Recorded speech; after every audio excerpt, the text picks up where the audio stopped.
जो प्रॉपर्टी वक्फ हो चुकी है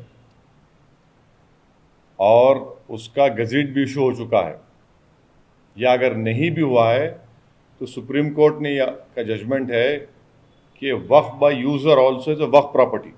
नंबर 1 पॉइंट। दूसरा ये है कि आप ये सर्वे क्यों कर रहे हैं भाई?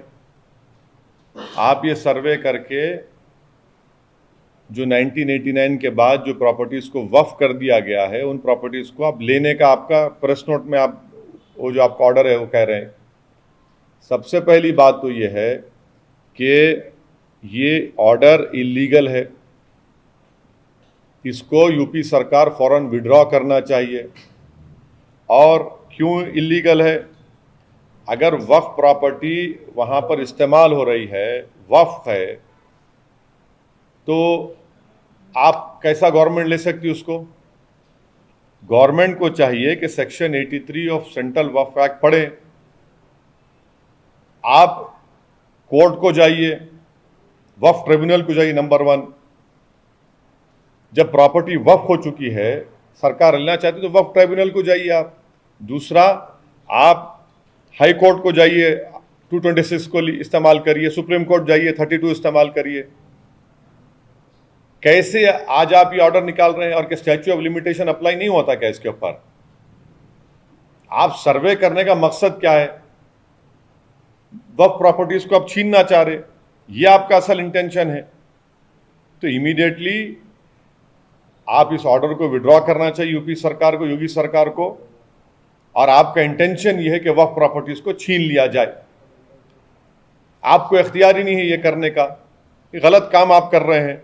स्टैच्यू ऑफ लिमिटेशन अप्लाई होता। और एक चीज देखिए आप, इसमें जो आप कह रहे हैं कि हम मालूम करेंगे, क्या मालूम करेंगे भाई? आप सिर्फ वक्फ प्रॉपर्टीज को क्यों मालूम कर रहे हैं? आप हिंदू एंडोमेंट बोर्ड के प्रॉपर्टी से उसका भी तो इंक्वायरी करिए ना, सर्वे करिए कि उसमें क्या हाल हो रहा है।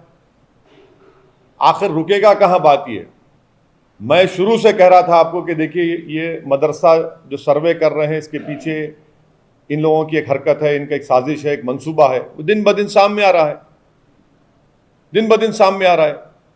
तो आपको देखना चाहिए ना कि ये वक्फ जो है वो प्राइवेट प्रॉपर्टी नहीं हो सकती, ना वो गवर्नमेंट प्रॉपर्टी होती है वो। तो आप ये क्यों कर रहे हैं? आर्टिकल 300 क्या बोलता है कि guarantees everyone right to property, ये इसका भी वायलेशन यूपी सरकार कर रही है। और अगर कोई इलीगल तरीके से उसको गवर्नमेंट प्रॉपर्टी को वक्फ प्रॉपर्टी रजिस्टर कर लिया है, तो आप कोर्ट में केस लड़ी ना जाके, आप ट्राइब्यूनल में जाइए। आप जो सेक्शन 83 है वक्फ एक्ट का, उसके तहत ट्राइब्यूनल में जाइए। तो इस तरह से ये पूरी चीजें जो हो रही हैं, ये सिर्फ और सिर्फ एक तो वक्फ प्रॉपर्टीज को यूपी सरकार टारगेट कर रही है, और दूसरा ये कि आप वक्फ प्रॉपर्टीज को छीनना चाह रहे। तीसरा ये है कि आपका सुन्नी वक्फ बोर्ड है, शिया वक्फ बोर्ड है, अगर वक्फ प्रॉपर्टीज पर कोई एनक्रोच करा है तो आप उनसे बुलाकर पूछिए, वो आपको दे देंगे। क्या वक्फ प्रॉपर्टीज पर सरकार का कब्जा नहीं है तो आप खाली करिए उसको। मगर इस तरह का एक टारगेटेड सर्वे करना, ये बिल्कुल सरासर गलत है और हम इसकी मुखालिफत करते हैं। तो ये सिस्टमैटिक टारगेटिंग हो रहा है मुसलमानों का। नहीं, सुनिए, ये सिस्टमैटिक टारगेटिंग हो रहा है मुसलमानों का, और यूपी सरकार ये काम कर रही है। जो लोग बोल रहे थे कि ज्ञानवापी हो, बाबरी मस्जिद हो, ज्ञानवापी हो, जो बड़े बड़े ज्ञानी लोग बोल रहे थे गिव एंड टेक कर लो, अब बताओ, क्लैरिफाई करो। बाप जो बोल रहे थे गिव एंड टेक कर लो, अब आप क्लैरिफाई करो, इस पर क्या बोलेंगे आप? सुनिए, नहीं, अरे बाबरी मस्जिद के वक्त भी ऐसे बहुत बड़े दानिश्वर लोग थे, आज भी हैं। ज्ञानवापी के वक्त भी अब बोल रहे हैं गिव एंड टेक कर लो। अबे क्या गिव एंड टेक करेंगे बताइए आप? एक प्रॉपर्टी वक्फ रजिस्टर हो चुकी है, और अगर नहीं भी है तो वक्फ बाय यूजर है। अगर मैं एक जगह पर नमाज पढ़ रहा हूं, ईदगाह है, कब्रस्तान है, तो वक्फ बाय यूजर है, वो स्टैच्यू ऑफ लिमिटेशन अप्लाई होता।